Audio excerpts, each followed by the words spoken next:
السلام عليكم ورحمة الله تعالى وبركاته. الحمد لله رب العالمين، نحمده ونستعينه ونستغفره ونعوذ بالله من شرور أنفسنا من سيئات أعمالنا، من يهد الله فلا مضل ولا يهدي الله. أشهد أن لا إله إلا الله وحده لا شريك له، وأشهد أن محمدا عبده ورسوله وصلى الله عليه wasallam. Ndugu zangu katika imani, sifa zote njema ni zake Mwenyezi Mungu Subhanahu wa Ta'ala, Mola wa viumbe wote. Ni Mola wa viumbe wote ambaye hana mshirika. Nashuhudia ya kwamba hapana Mola anayepaswa kuabudiwa kwa haki isipokuwa ni Allah pekee na hana mshirika. Na nashuhudia kwamba Mtume Muhammad sallallahu alaihi wasallam ni mja wake na ni mjumbe wake, yule ambaye Mwenyezi Mungu amemuongoza, hakuna wa kumpotosha, na yule ambaye Mwenyezi Mungu amempotosha, hakuna wa kumuongoa. Na nashuhudia ya kuwa Mtume Muhammad ni mja na ni mjumbe wake.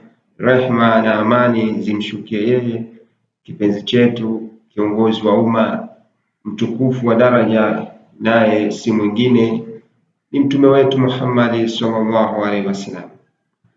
Ndugu zangu katika imani, inshallah biidhnillah, kwa uwezo wake Mwenyezi Mungu Subhanahu wa Ta'ala atuafikishe tuwe na subira, tuweze kusikiliza maneno ya Mwenyezi Mungu Subhanahu wa Ta'ala kupitia kwa mtume wake Muhammad sallallahu alaihi wasallam, kama alivyosema Mtume Muhammad sallallahu alaihi wasallam katika hadithi, ishi mashita inaka maiti, ishi utakavyoishi, hakika wewe ni mwenye kufa.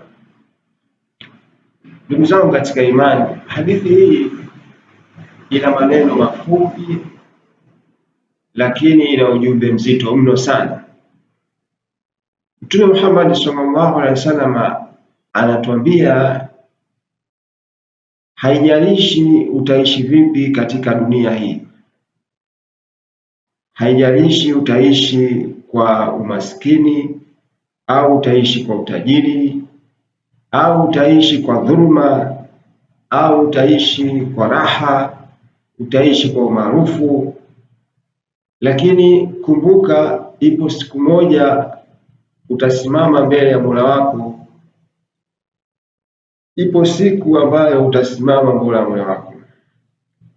Hadithi hii haimaanishi tuishi pasina kuwa na mipaka. Hadithi hii ni onyo. Ni kama vile Mtume Muhammad sallallahu alaihi wasallam anatuonya, ishi utakavyo, fanya utakavyo, lakini kumbuka iko siku utakufa, na baada ya kufa utasimama mbele ya Mwenyezi Mungu Subhanahu wa Ta'ala.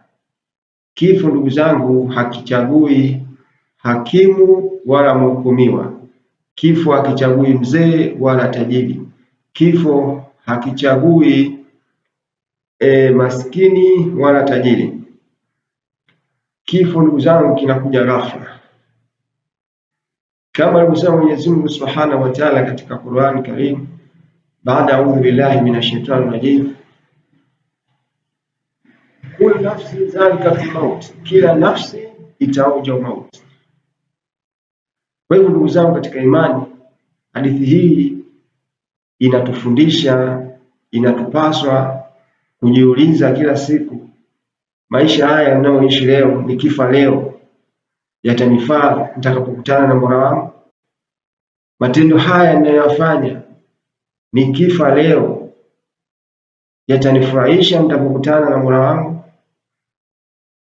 Mtu mwenye akili ni yule ambaye anaishi katika dunia hii moyo wake ukifungamana na akhera. Muumini wa kweli ni yule ambaye anaishi katika dunia hii kama njia ya kuelekea akhera. Muumini wa kweli hawezi kufanya dhuluma akijua kwamba hapa ndio mwisho.